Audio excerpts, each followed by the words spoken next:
Well, hello everyone. I think I'm on.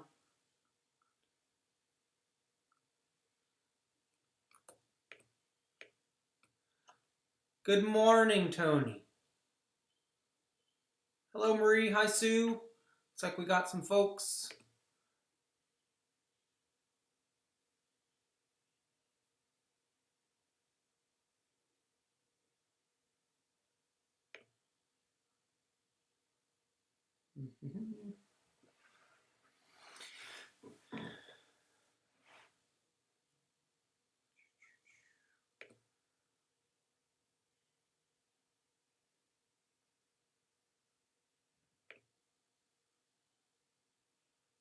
Very good.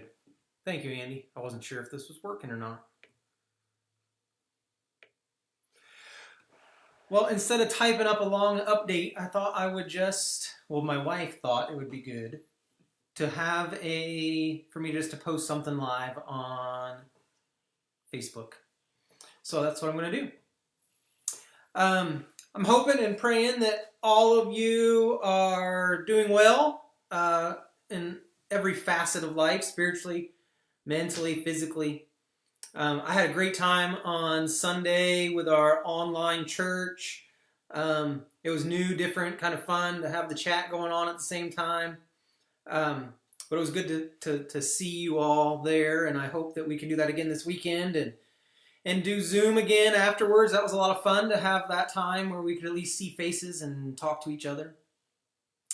You know, I've been out and about the last several days. Don't tell anybody. Sounds like I could get a fine for doing that now. But anyway, don't tell anybody. I've been out and about. And one of the things that I've noticed is that there is just tons of angst in the air. It's just this nervousness that everybody seems to be walking around with and displaying. Like everybody's just walking around with this new burden on their shoulders. You know, there's tape marks on the floor in the grocery store on where you can stand, and you have to be 6 feet away from each other, and it just makes it even more awkward to be out and about. So it's just kind of weird. I don't know if any of you have noticed that, but I've noticed it, and it's just weird, and it's awkward, and it's different. And I'm sure that's only going to increase with this most recent order that came out from the governor's office today, the stay-at-home order. You know, we're in some interesting times, and the part that's causing the most anxiety for me is that there's no definitive end date to any of this. Like, how much longer is this going to go on? If I knew it was going to end in 2 weeks, that would be so much better and easier to deal with, right?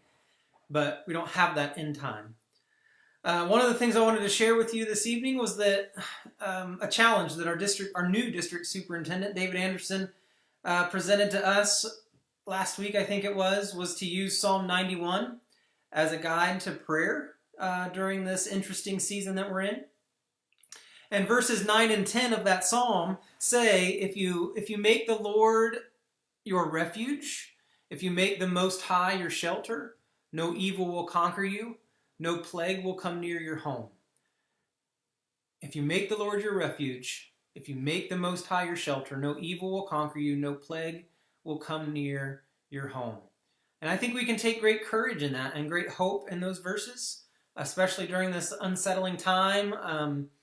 I think we've got to make it a point to make sure that we are resting in God, that God is our refuge, that we aren't spending too much time being consumed with the news and consumed with the numbers and consumed with the don'ts that the government's putting on us. Even if it is for our safety, I think we can get overwhelmed with that stuff, and pretty soon I think it's like we try to make the news and the data our refuge, and that's not a place where we can find refuge. That's the place where we find angst and where we find nervousness and we find worry and stress and fear and frustration.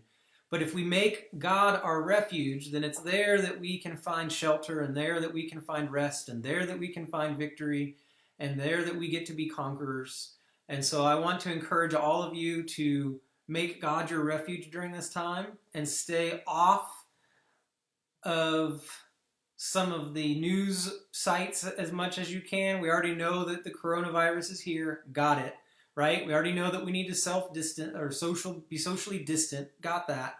So let's just try and make sure that we're allowing God to be our refuge. And so in doing that, I'm going to share the same challenge with you that the district superintendent challenged us with, and that's Psalm 91, to spend some time every day in Psalm 91 and make it your prayer guide as we pray about all the things that we're facing and all the things that's causing this angst in our society. And as we pray about the virus, as we pray about those who are sick, as we pray for all of our first responders and all of the people that have essential jobs that are still going to work, praying for all the people that are without work because of the virus, and on and on and on.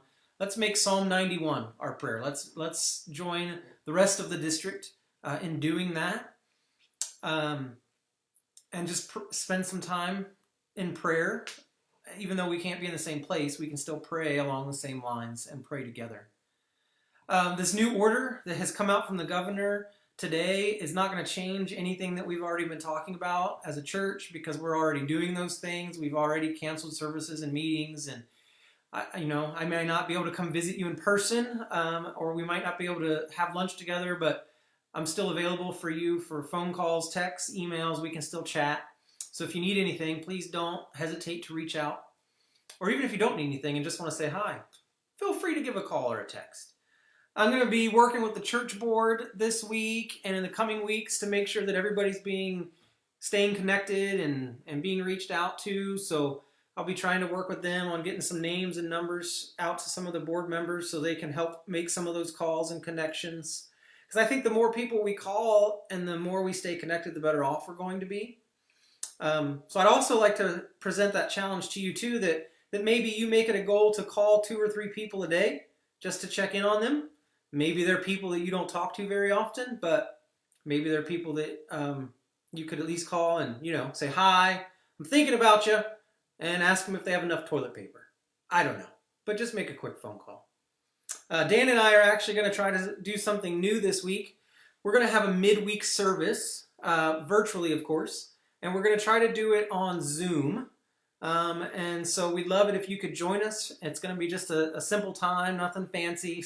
Dan's going to lead us in some songs, and we'll have a devotion and some discussions and some prayer. And so that's going to be on Wednesday at 6. And we'd love for you to join us if you can, and we'll get the links out to you.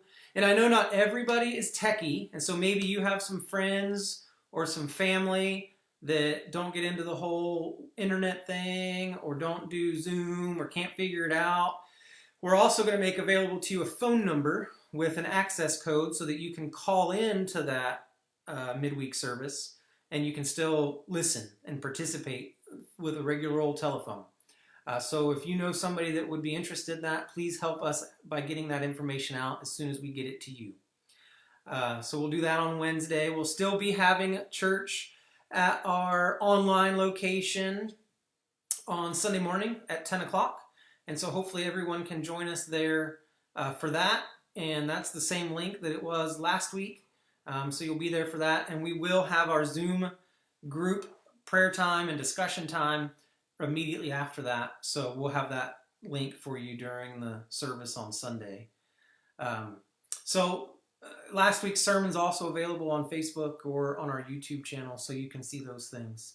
But guys, that's about it. Just wanted to kind of give you a quick update and encourage you to make God your refuge and to spend time with Him, especially if you have extra time. Make sure you let yourself be filled up by Him this week. Praying for you all.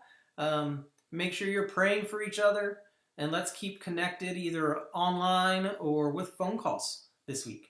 Anyway, have a great evening, guys, and we'll talk to you all later. Have a good one.